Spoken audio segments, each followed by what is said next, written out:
No, this is not clickbait. I'm not using it as a metaphor. I really did have a heart attack 2 weeks ago today.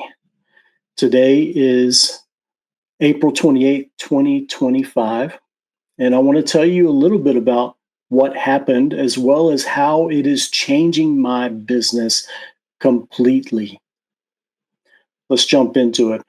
By the way, my name is Travis Peterson, and I am not only a children's book author, but I'm also a book designer by trade. And I also coach authors through the process of self publishing. And so we're going to talk a little bit about that today, but mostly it's just about how I'm changing my service based business to improve my health. So let me just give you the story of what happened 2 weeks ago today. At about 1:30 in the morning, I woke up and I was completely alone. My wife and children were out of town. They had just left the day before. We're going to spend a few days away, and then I was going to join them after a few days of working. And like I said, I woke up about 1:30 and I felt pressure on my chest, like somebody was sitting on my chest. And I also was experiencing like muscle ache in my upper body and down my right arm, especially, probably both arms, but mainly my right arm, all the way to my fingertips. And I remember that because even at 1:30, 2 o'clock in the morning, I was sort of massaging my hand all the way to the fingertips because it was aching. This experience, these symptoms weren't really enough to alarm me in any certain way. It woke me up enough that I picked up my phone and I Googled the symptoms, and I didn't believe what I read. Honestly, who believes Google? Google's not a doctor, so I'm not going to believe it all the time. But the very first thing that popped up was heart attack. And I just didn't believe it.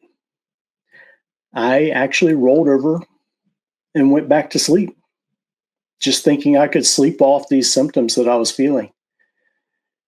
And when I woke up that Monday morning, I don't remember really what time, but a normal time, I still felt a little pressure on my chest, but not nearly as much as I did at 1:30 that morning. And it continued throughout the morning, and around, breakfast time actually is, I think, when I called my wife and said, "Hey, I just want to let you know I'm sort of feeling these symptoms. I think I'm just going to try to schedule an appointment with my doctor." And if you know me at all, I really hate going to the doctor. It's not something I enjoy, and I rarely go unless it's really important. And so I took these symptoms at least seriously enough to schedule an appointment. And so it took a while to get in touch with my doctor's office, which came really after lunchtime. And at that point, they told me they actually didn't have any availability for me, but based on my symptoms, they were wanting me to call the emergency line. And I said, well, in fact, at the time, I was out for a short walk. I wanted to get some fresh air. And I said, well, I don't think I really need to do that. So what I ended up doing was calling the non-emergency line to our local urgent care. By the way, I live in Norway. I'm an American living in Norway right now, and I do most of my business for Americans. But this is where I am. This is where my wife is from. Anyways, I called urgent care, asked them what I should do, and they said they wanted me to be picked up by an ambulance. In fact, I even suggested, hey, I feel good enough to drive. I can just drive into urgent care. They said, no, you don't need to be driving. So they came and picked me up by ambulance, took me to the hospital in downtown Bergen. And that's when I actually found out that I had indeed had a heart attack in the middle of the night. And thankfully, it was a small attack. It wasn't a major one. And eventually, by the way, that was a complete shock. Even though the symptoms pointed to that on Google, I still didn't believe it. And so it was a shock that I had actually had a heart attack. And so by then, my wife had driven back into town. She left our kids with her parents and was meeting me at the hospital. And I had to break the news to her what had happened. And over the next couple of days, I received 3 stents in my coronary arteries, and they told me that I have a lot of plaque in my arteries. My bad cholesterol levels were really high, and that's the main concern. But they also think it might be genetic because I do have some heart disease in some history of that in my family, and so we're getting it all checked out. The short story here, the short version of the story is that I got 3 stents and was released from the hospital that Thursday. And now I'm sort of in this recovery stage where I'm resting for about 4 weeks. Can't really work, can't drive for 4 weeks. Actually, later this week, I'll be starting rehab. So I'm sort of on that recovery stage right now, feeling well. They actually said my heart is healthy. Otherwise, by the way, I'm 44 years old. I'm young, and I'm not extremely overweight. I have the dad bod, less than 200 pounds, 5'9". You can do the math if you want, but I'm not extremely overweight. And before all this happened, I was typically going for like a 6 to 8 mile walk once or twice a week. I was doing a full body workout once a week. Not a lot, but I wasn't completely sedentary. Is that the right word? I do have a desk job, which is not good. But anyways, on to the point of this video, and that is that this experience is really given me some time to think about the changes that I need to make.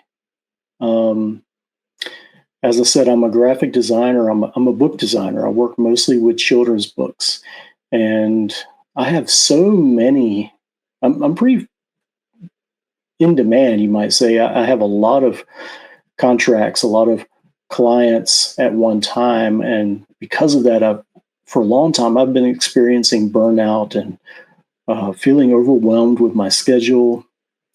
Just really stretched too thin. I really had no organization to how I was doing things. I did have some, but it was still a little out of hand. And mostly that was because I would pencil projects into my schedule. And with this industry of self-publishing, especially when you have illustrators involved in all that, things get delayed, they get pushed back. And so where I might like to or prefer to have 2 active projects at a time, it can kind of back up and build up where I have many more than that. And so I'm trying to juggle all these projects at the same time. And that's really not what I have ever wanted. So I'm making 3 main big major changes to my business. And if you're in a similar situation to me, maybe you haven't had a heart attack yet, but you're feeling overwhelmed, you are starting to feel burnout, either as a designer or any other service-based business that you may have. I want to give you 3 changes that I'm making. And at the end, I'm going to just sort of ask you to tell me which change might you need to make. So let's get to change number 1. First of all, Fridays. From now on, Fridays are going to be my day.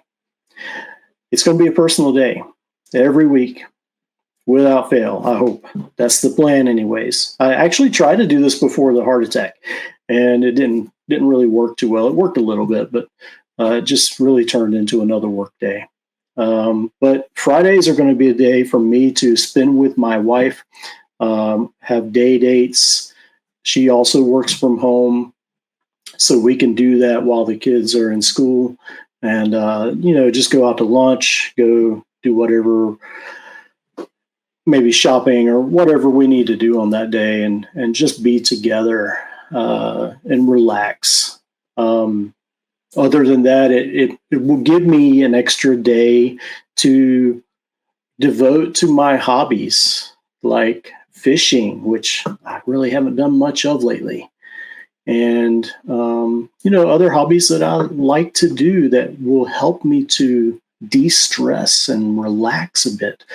These things are things that I'm not always able to get to on the weekends because the kids are home and there are chores to do. There's, lawn work to do, whatever the case may be, yard work, cleaning around the house, different things like that need to take place on the weekend. And so I'm going to cut back a day and say that Fridays are just for me. That'll give me the rest and enjoyment I need to reduce my stress, but also come back on Monday ready to crush the week. And I think that will really benefit my clients in a tremendous way. By the way, that means I'm not answering emails or messages on Fridays. And that goes for the whole weekend. See, I got into this habit when I was sort of starting to get busy in my business that I would answer emails or messages as quickly as I could, no matter what time of day it was, what day of the week it was. I would try to answer those messages. And that really became overwhelming, first of all, but it also caused me to really struggle with that work-life balance and separating work from the time that I need with my family. And so from now on, from Friday to morning, I will not be answering those messages. And that goes for the evenings as well.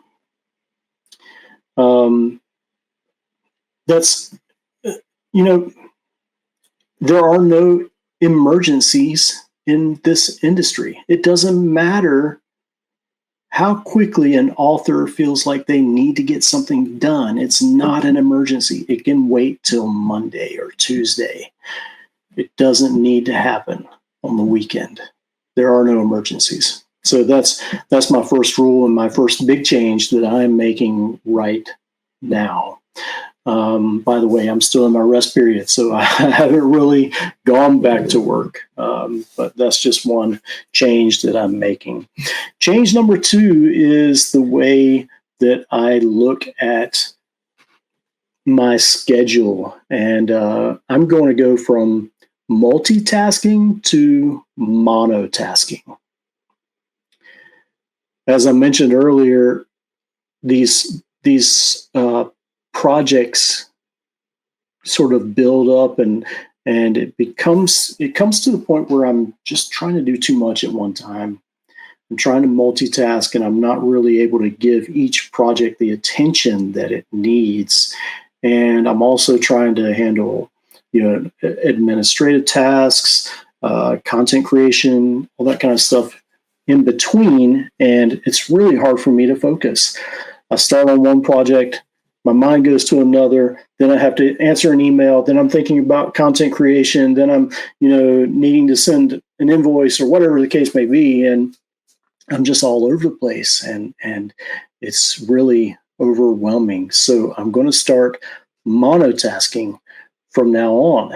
And I'm going to do that in 2 different ways, and I want to explain that here. So the first way is I'm blocking out certain days of the week. I already told you Friday is my day.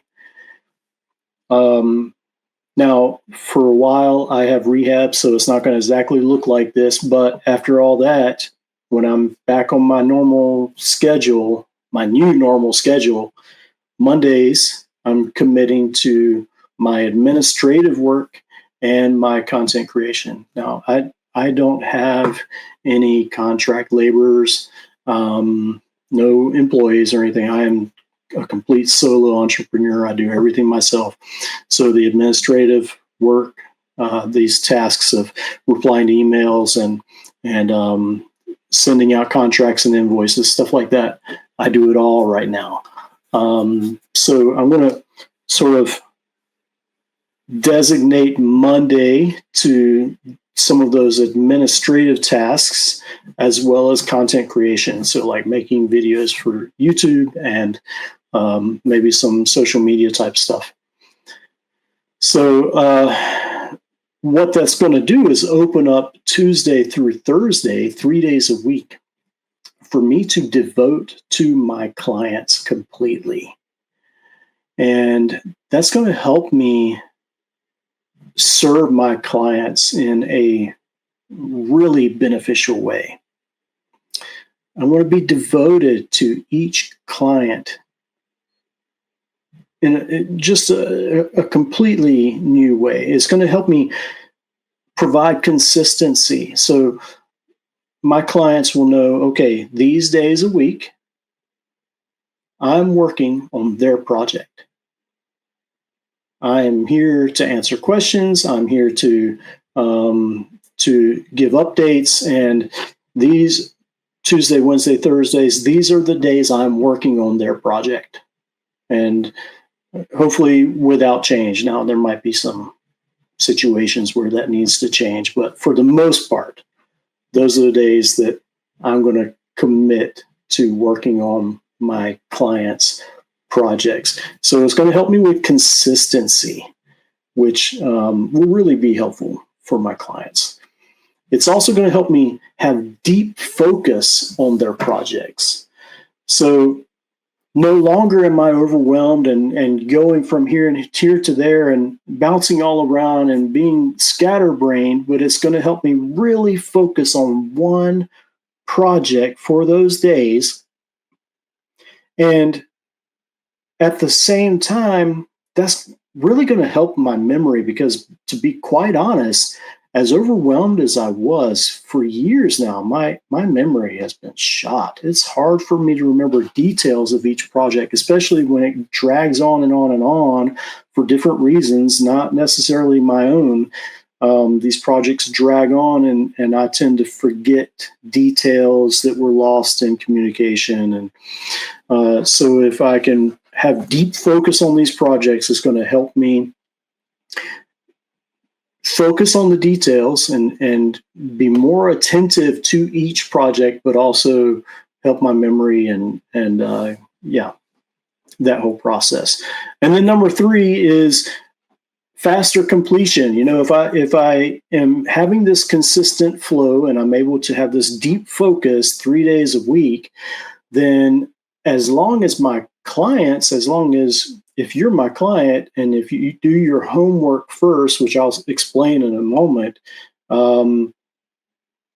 as long as we're both doing our homework correctly, it's really going to help me complete projects much quicker than I have in the past.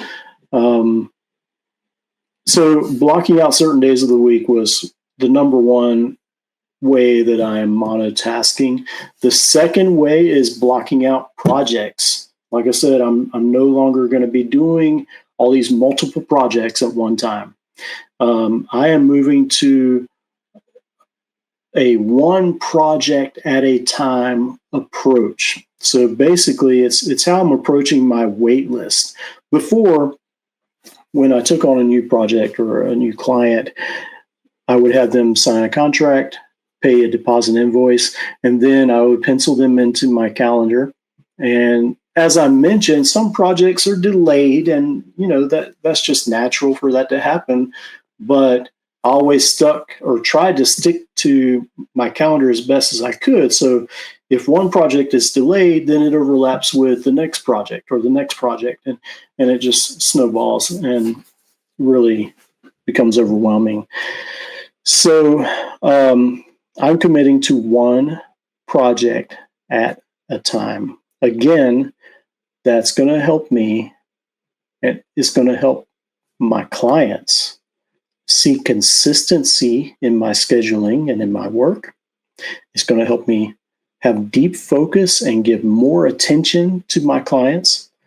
And again, faster completion, because I'm having one project at a time. I'm not scattered over many.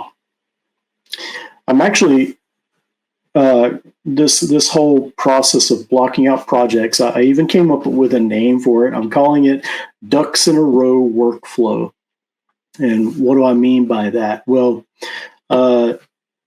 so my wait list is going to change a little bit. And typically I do have a wait list. In fact, it's almost better that I do, because I like to have clients hire me really before the illustrations begin on their children's book. So they hire me typically, usually right around the same time they hire their illustrator.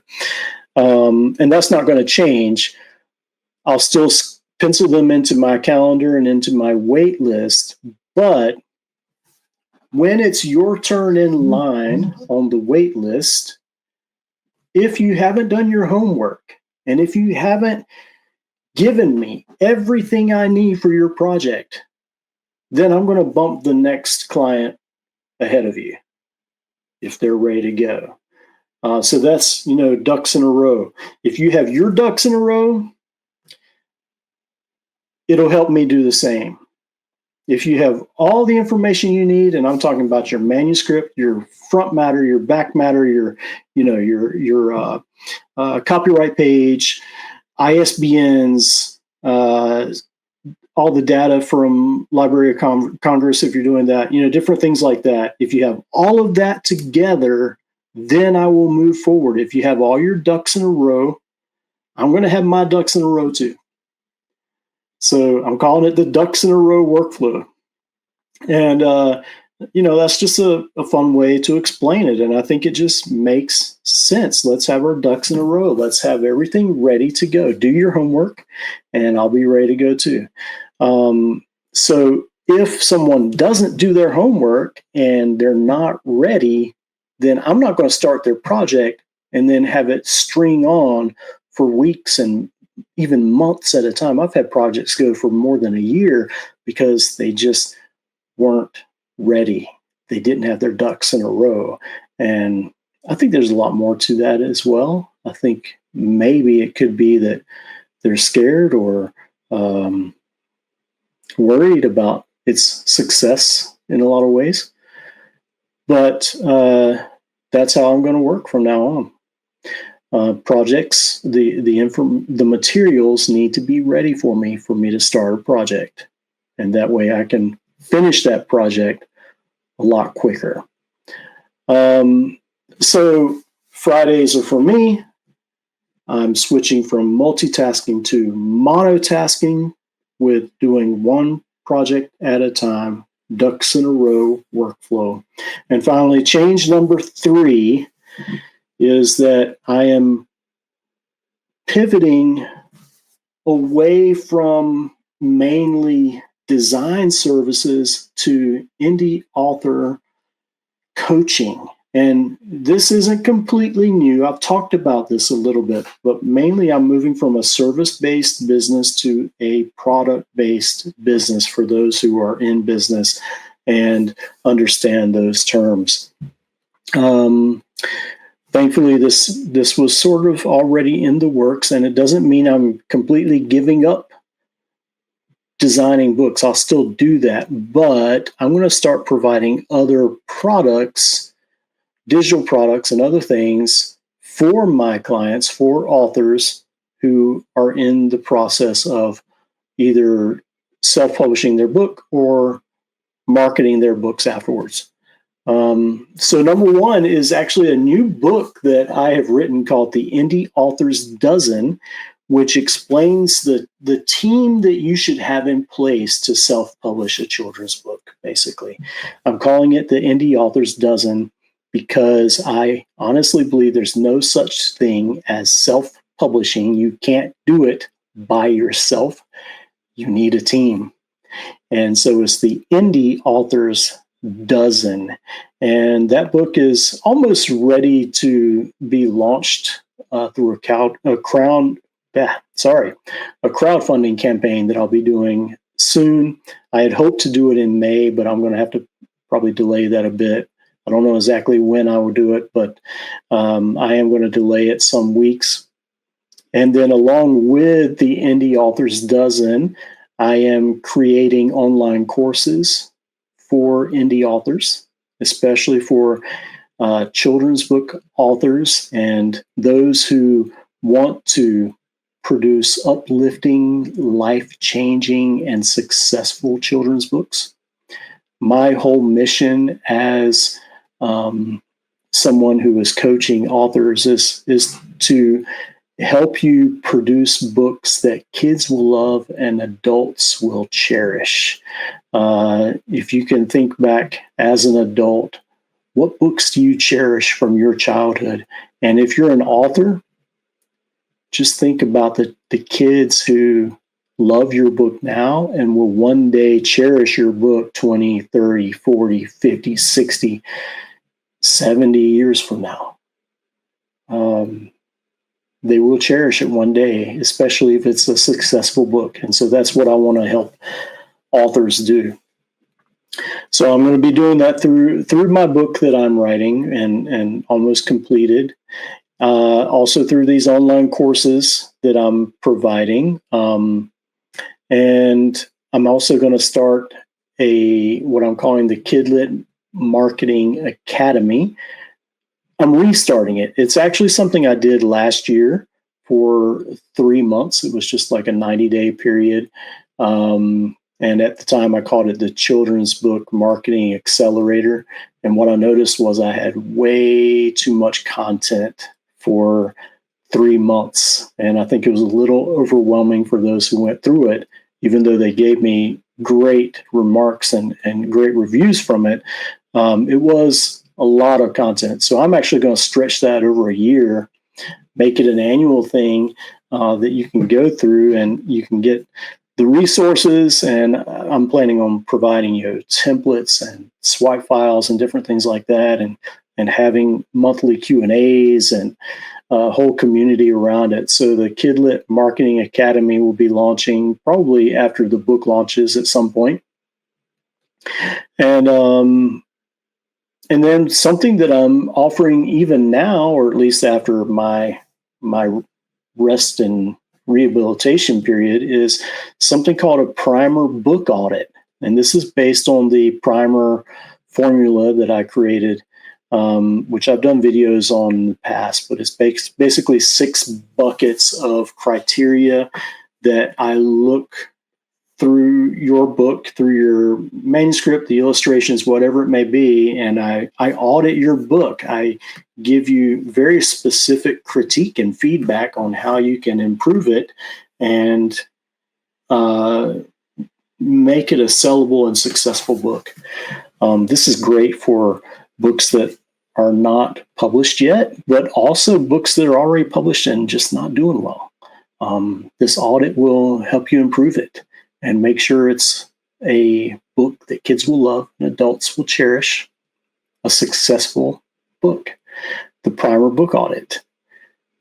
I'm also, in the future, I'm planning on doing VIP days where an author can schedule one of these VIP days with me, and it'll be a complete day devoted to their business and marketing tactics and things like the message of their book and the audience that they need to focus on and all these different things to really help them zone in on exactly how they should promote their books. That'll be in the future, but even now, I'm also offering strategy sessions, which is kind of a more low-key, shortened version of a VIP day. It's only I think maybe 90 minutes or 2 hours, something like that, 90 minutes, I believe. So that can be scheduled even now. And we basically work through the same thing. We look at your book or your manuscript. I help you identify the message behind your book, to identify your what I call bullseye audience, those that are going to be hungry for your book. And then, so strategy sessions. And then, like I said, the Indie Authors Dozen book courses, the academy, the primer book audit, strategy sessions, and finally the something I'm going to be offering in addition to my book design services is a project coordination or art direction service. I guess it's more of a service than it is a product, but it's kind of a premium thing that I can add on to my book design services to really provide even more high touch clarity on their projects as it's being developed. So again, 3 main changes to help me become more stress-free in my career as a solopreneur, book designer, and coach. I'm going to 4 days a week. I am monotasking, and I'm going to be providing more product-based services, I guess, but not service-based, but product-based business, basically, is what I'm trying to say. So now that I have said all that,